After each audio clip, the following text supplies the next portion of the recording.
Hi viewers, என்னோட பழைய சேனலில் ஒரு சின்ன ப்ராப்ளம்னால வீடியோ அப்லோட் பண்ண முடியல. இனிமேட்டு இந்த புது சேனலில் தான் என்னோட ரிவ்யூஸ் எல்லாமே வரும். நம்ம சேனலுக்கு சப்போர்ட் பண்ணுங்க எல்லாருக்குமே ரொம்ப தேங்க்ஸ். அதே மாதிரி இந்த சேனலுக்கும் உங்களோட சப்போர்ட்டை கொடுங்க. இந்த சேனலில் தான் நம்மளோட ரிவ்யூஸ் டெய்லியும் வரும், மறக்காமல் பாருங்கள். இப்போ நம்ம வீடியோக்குள்ளே போகலாம். நம்ம ரேவதிக்கு மெஹந்தி ஃபங்க்ஷன்லாம் நல்லபடியாக முடிஞ்சது. நம்ம கார்த்திக் வந்து அந்த சைடு போகும்போது சாமுண்டேஸ்வரி கார்த்திக்கிட்ட ஒரு புடவையை கொடுக்குறாங்க. டிரைவர் இங்கே வா, இந்த புடவையை நீ ரேவதி கிட்ட போய் கொடு அப்படின்னு சொல்கிறாங்க. அதுக்கு கார்த்திக் சொல்கிறாங்க, உங்கள் பொண்ணுங்க யார்கிட்டயாவது கொடுங்க அப்படின்னு சொல்லும்போது நம்ம சாமுண்டேஸ்வரி சொல்கிறாங்க, இல்லை நான் உன்கிட்ட தான் கொடுப்பேன், ஏன்னா அவங்க எங்கேயாவது வச்சு மறந்துடுவாங்க, நீ தான் எல்லா விஷயத்துலையும் பொறுப்பாக இருக்க அப்படின்னு சொல்லிட்டு கார்த்திக் கையில் தான் அந்த புடவையை கொடுக்குறாங்க. நம்ம கார்த்திக்கு ரேவதி கிட்ட புடவையை கொடுக்கலான்னு போனப்போ நம்ம ரேவதி வந்து கையில் மெஹந்தி வச்சுட்டு அங்கே இங்கே அலைஞ்சிக்கிட்டு இருக்காங்க.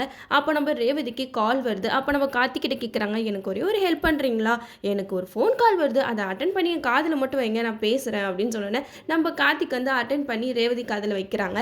இதெல்லாம் பார்த்து சாமுண்டேஸ்வரிக்கு ரொம்பவே சந்தோஷமாக இருக்குது. மனசில் நினைக்கிறாங்க, டிரைவர் உன் கையால் ஏன் இந்த புடவையை நான் கொடுக்க சொல்கிறேன்னா அதுக்கான காரணத்தை நீ போக போக புரிஞ்சுப்ப அப்படின்னு சொல்லிட்டு கார்த்திக் ரேவதி இவங்க ரெண்டு பேரையும் சேர்த்து வச்சு பார்த்து நம்ம சாமுண்டேஸ்வரி ரொம்பவே சந்தோஷப்பட்டு இருக்காங்க.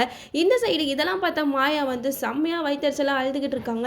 என்ன இவன் ரொம்ப ஓவராக போய்கிட்டு இருக்கான், ரேவதிக்கு மகேஷ் பார்க்க வேண்டிய வேலையெல்லாம் இவன் பார்த்துக்கிட்டு இருக்கானே அப்படின்னு சொல்லிட்டு மாயா ஒரு பக்கம் புழுங்கிட்டு இருக்காங்க.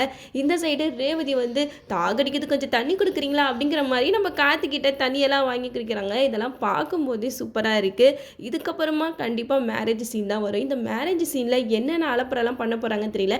இப்போ சிவனாண்டி வேற அங்கே ஜெயிலில் இருந்து வெளியில் வந்துட்டார். வெளியில் வந்து சாமுண்டேஸ்வரி முன்னாடி நின்று, பாத்தியா என்னை நீ அனுப்பின ஸ்பீட்லேயே நான் எப்படி வந்து உன் கண்ணு முன்னாடி நிற்கிறேன் அப்படிங்கிற மாதிரி சாமுண்டேஸ்வரியை வெறுப்பேற்றிட்டு இருக்காங்க. இன்னும் ஒரு நாளில் கல்யாணம், 2 நாளில் கல்யாணம் சொல்லிட்டு வாரம் வாரம் தான் கல்யாணம் தள்ளிக்கிட்டே போதே தவிர கல்யாண சீன் வரவே மாட்டேங்குது. இந்த கல்யாண சீனில் நம்ம கார்த்திக் வந்து ரேவதி கழுத்தில் தாலி கட்டுறதுக்காக பார்க்குறதுக்கு எவ்வளோ பேர் ரொம்பவே ஆர்வமாக இருக்காங்க. அது மட்டும் இல்லாமல் கடைசி நேரத்தில் நம்ம சாமுண்டேஸ்வரி கார்த்தியை தாலி கட்ட சொல்லும்போது அப்போ மாயா மகேஷ் இவங்க 2 பேரோட ரியாக்ஷன் எப்படி இருக்கும், அது மட்டும் இல்லாமல் நம்ம சிவனாண்டி சந்திரகலா இவங்க 2 பேருமே என்ன மாதிரி எல்லாம் ரியாக்ஷன் கொடுக்க போகிறாங்கன்னு தெரியல. இதெல்லாம் பார்க்குறதுக்கே ரொம்ப ஆர்வமாக தான் இருக்குது. சீக்கிரம் இந்த சீன்ஸ் எல்லாம் வந்தால் நல்லாயிருக்கும். ஓகே வியூவர்ஸ், இந்த வீடியோ உங்களுக்கு பிடிச்சிருந்தா லைக் பண்ணுங்கள், மறக்காமல் நம்ம சேனலை சப்ஸ்கிரைப் பண்ணி தொடர்ந்து உங்களோட ஆதரவை நம்ம சேனலுக்கு கொடுத்துக்கிட்டே இருங்க.